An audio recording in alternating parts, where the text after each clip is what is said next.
what is the value add of celebrities with regards to Carnival Cruises?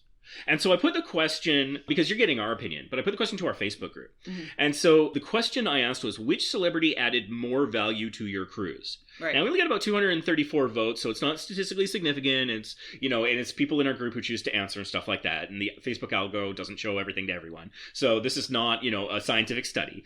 But here are the results. Which celebrity added the most value? And Guy came in number 1 at 45%. Because of the burgers. But that's the thing. Is it Guy, or is it the fact that there was a smash burger? It's the burgers. And I don't know that we're uncoupling that well. And do you know what the number 2 answer out of which celebrity added more value to your cruise? No one. Exactly. At 30%. Yeah, that's why the Guys thing is because of the burgers. Yeah, I don't think it's Guys. Some of them, there's probably some percentage, but I think the vast majority of that is that we like those burgers, not that we like him.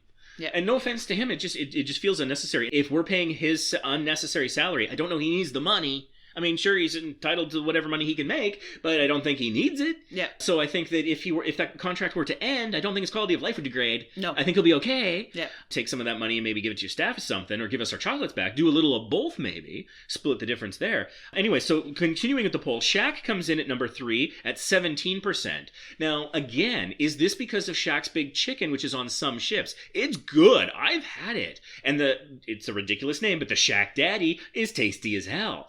I've actually yet to try Shaq, the Shaq food Big Chicken thing, anything, because I'm confused. Do you have to pay for that? Do you not? It's included.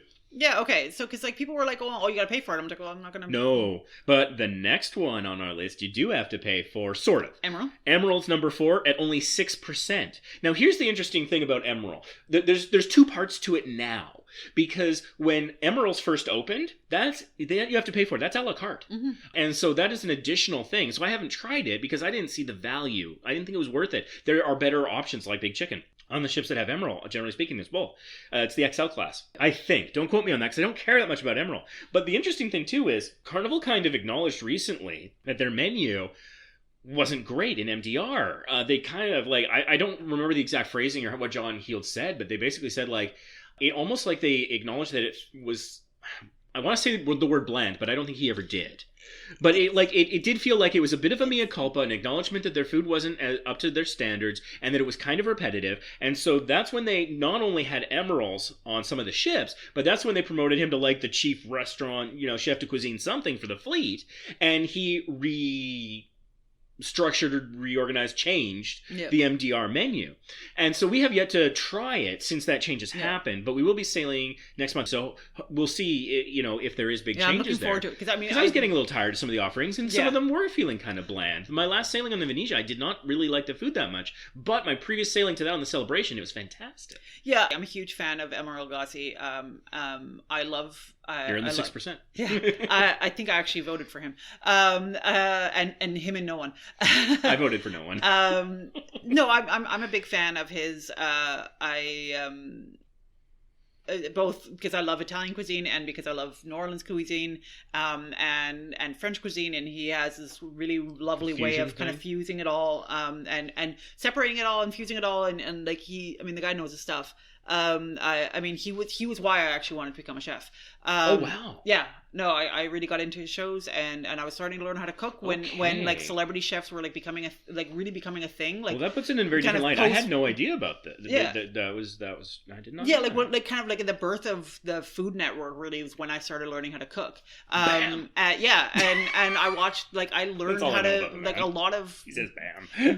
Before I started going to classes in school and stuff like that, a big chunk of how I learned how to cook was through watching his shows. The BAM did it for you. Yeah, the BAM did it for me. And so I'm looking forward to trying some of his stuff. I take a look at I'll have an open mind. And Heald will post some menus every now and then. He's like, okay, what are you going to order today? And I'm often choosing a lot of the little small bites from Emeril, or his entree items. I'm just like, if I had a stomach, it's like, I'll pick this and I'll pick that and I'll pick this, and it's almost always at least one of Emeril's dishes is on there. Because what that man can do with crawfish. And I've been told his etouffee is pretty outstanding too. So I hope against hope that both of those will be offered when we're on our Radiance. Sailing. Yeah. And number 5 was George Lopez at 2%. And like, again, this isn't statistically significant, these numbers. And I think part of it is because the George Lopez name has been gone for so many years that a lot of new cruisers never even knew he was associated with the brand.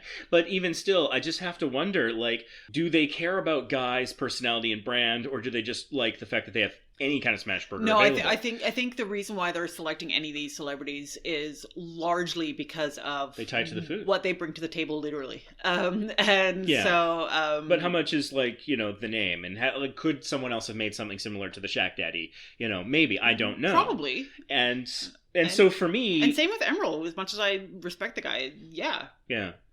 So and so that's the thing. And so, like, what value does the celebrities have for the common cruiser? Because it probably has, like, it has a cachet, and so there's a marketing value for Carnival. And so some of the things that they bring, like Shaq initially was just the chief fun officer or whatever. That was that was straight marketing. It was fun, but it didn't add value. No. But it was cute. Yeah, well, and it might have enticed, like, new cruisers and stuff like that as a marketing campaign, but it did not add value to cruisers, I don't think. Certainly not existing cruisers, no. Yeah, and so I think, like, the burgers and the, you know, Shaq's Big Chicken and potentially Emeril's food offerings, but is there value inherently in a celebrity being involved with the line? And I don't think so much. Not personally. Like, I'm not going to... Like, are you ever going to cruise on a ship depending on who its godmother is?